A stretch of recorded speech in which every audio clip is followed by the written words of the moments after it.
Cell 3, the variants. Okay, now we've shown you the basic 10 movements of the push-up series.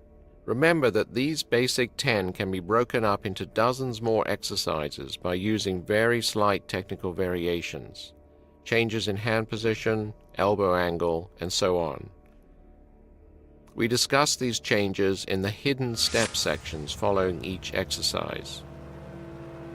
But as well as these basic 10, there are other types of technique, push-up movements or exercises which work similar muscle groups, which it's helpful to have inside your training toolkit.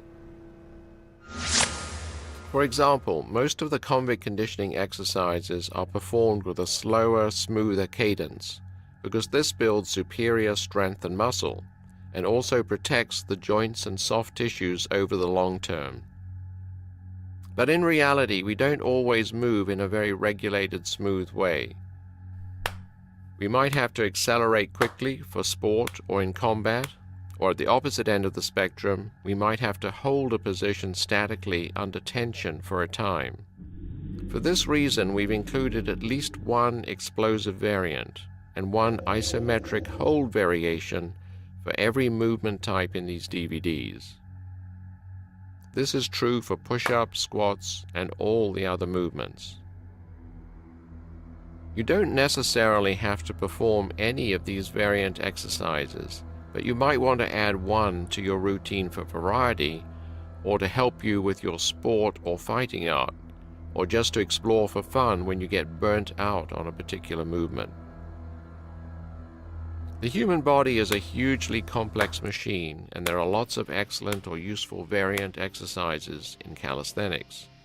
Some of those included here are discussed in the Convict Conditioning Manual, some will be new. Let's take a look at some of the push-up variants.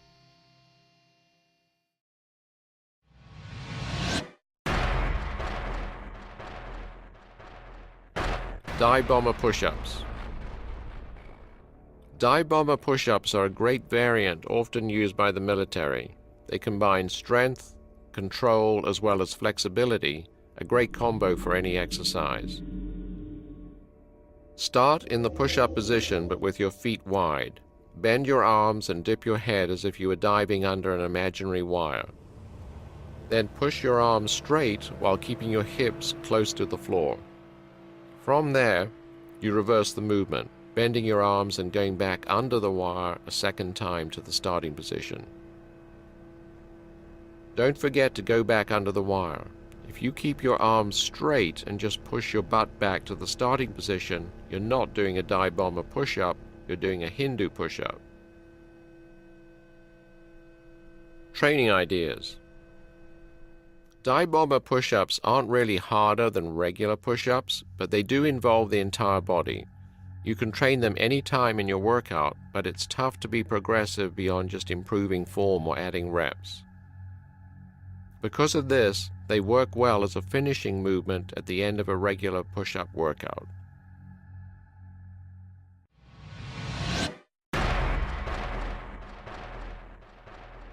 Elbow lever. One static exercise which works similar muscles to the push-up is the elbow lever.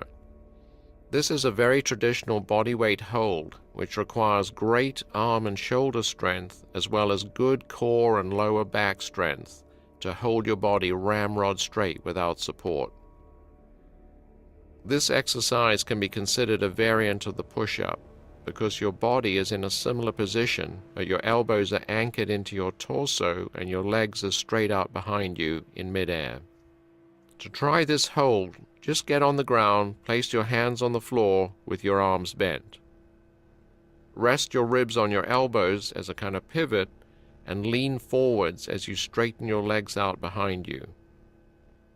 In some prisons, it's called the plank, although this usually refers to the straight arm version on the outside. Training ideas. Some of this exercise is balance, some is strength.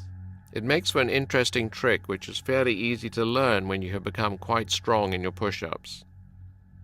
If you find the elbow lever quite easy on the floor, you can try it with your hands on a raised platform, like two arms of a chair. This requires greater control and therefore greater strength.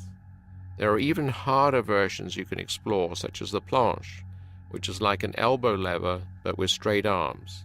But this requires as much great balance as great strength and belongs more to the realm of gymnastics than pure bodyweight strength training.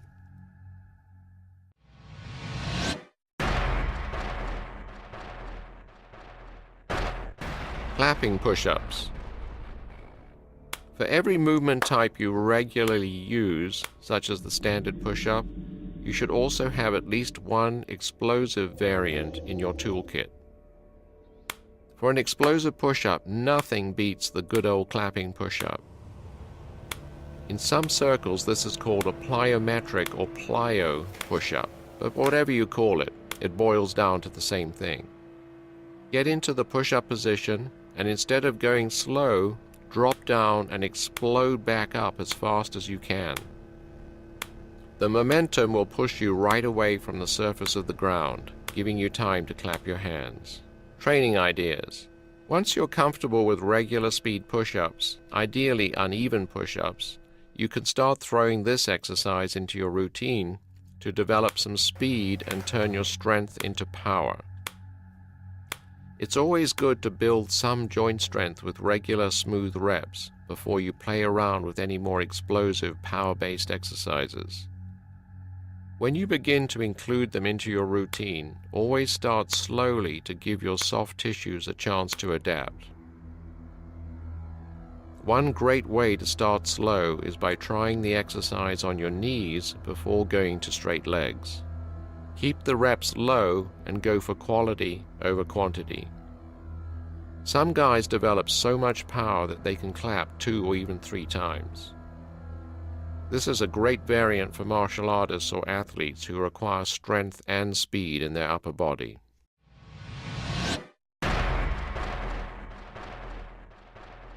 Superman push-ups. Superman push-ups are a very challenging variation of the basic push-up. Essentially, you're doing push-ups with your arms way out in front of you instead of below your shoulders. With your arms out, you look like you're in the flying position, hence the name Superman push-ups. This version was made popular by the great Jack LaLanne way back in the 50s. But no matter when they were popular, the fact remains that they require an unusual amount of power. They even look difficult. Training ideas.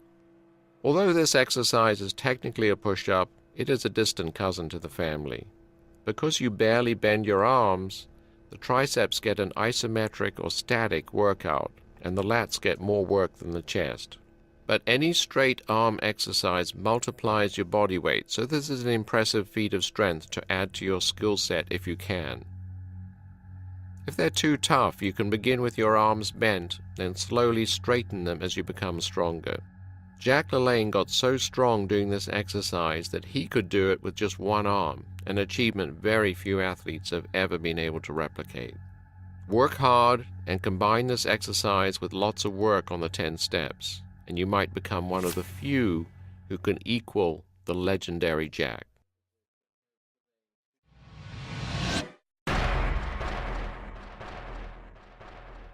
Tiger bend push-ups. Tiger bend push-ups are an old-school strength exercise used years before machines were invented to strengthen the elbow tendons and wrists, so important for bodyweight strength. The tiger bend push-up is named that way because instead of lowering your chest towards the ground, you lower your forearms flat on the floor. You look like a tiger resting on its forepaws. From here, you press back up, a movement which requires great real-world strength in the hands, wrists, and arms. This is an exercise that can be picked up by anyone who puts in the effort and builds up slowly. Training ideas. You don't see this exercise used much anymore, and it's a shame because it's an amazing feat of strength and skill, which will help anyone build incredible strength in the elbows, triceps, and forearm complex. If you commit a lot of time to tiger bend movements, you'll notice far less elbow and forearm strain during your training.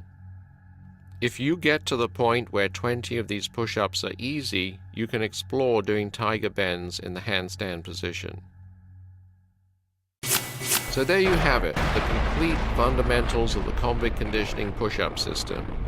You have the 10 steps, the hidden steps, and plenty of variant exercises in your toolkit. Now it's up to you. If you want to begin your training, you can find several programs in the Convict Conditioning Manual.